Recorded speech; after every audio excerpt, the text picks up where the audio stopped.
Ak v roku 2026 poviem nejakému 16-ročnému chalanovi, že takto chodím cvičiť, tak mi povie, že mi jebe. No a hneď si to aj ukážeme. Prichádzam do posilky, zdravím Maja a ideme na to. Tu je to ešte v poriadku, keďže pre môj typ cvičenia uznávam, že nepotrebujem nejakú extra rozcvičku, maximálne 3-krát zamávam rukami a keď sa strašne snažím, tak použijem aj expander. Pretože je to optimálne a dostatočne sa rozcvičím na tom izolovanom cviku, ktorý následne pôjdem vykonávať. Tu sa ale dostávame k pointe problému. Ja idem cvičiť ramená a ruky. Tréning, ktorý je v podstate v dnešnej dobe považovaný ako zakázané slovo. Naložím cvičím v rozsahu 4 až 10 opakovaní do zlyhania, takto sa pri tom tvárim, čiže myslím, že to je stále optimálne. Odchádzam na druhý cvik, opäť izolovaný tzv. JM press na multiprese, neviem, jak sa to volá po slovensky, pomôžte mi prosím v komentári. Pokračujem na ďalší cvik, bočné ramená jednoručné, alebo inak povedané unilaterálne a pozor, dám si to na úroveň kolena, aby som zlepšil silovú krivku. Tým, že cvičím jednoručné, zvyšujem zapojenie motorických jednotiek a dokážem vykonať väčšiu silu, než keby som to robil s oboma rukami, vďaka čomu zapojím viacej svalových vlákien a k ultraoptimálnosti už mi chýba iba členkový adaptér, aby som to nemusel držať v ruke, ale ten nemám bohužiaľ, ale dá sa kúpiť na Gymbeame, na môj zľavový kód Darkaris. Pokračujem na štvrtý cvik a to je biceps curls, jak by moja babka povedala. Tretí cvik,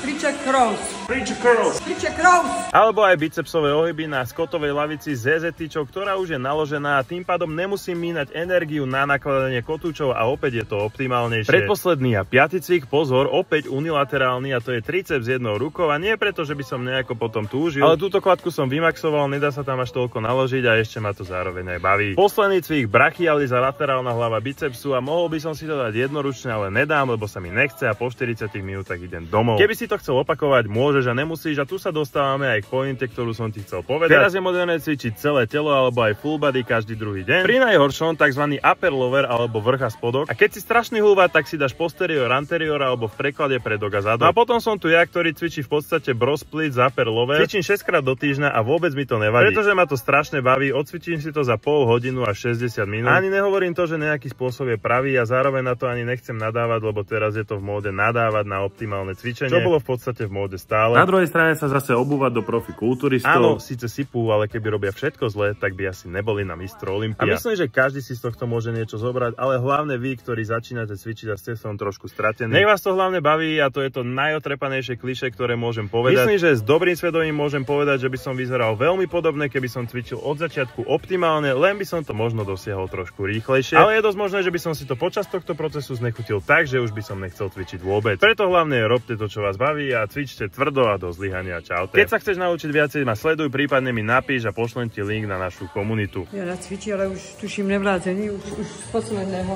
By si sa nedostrala.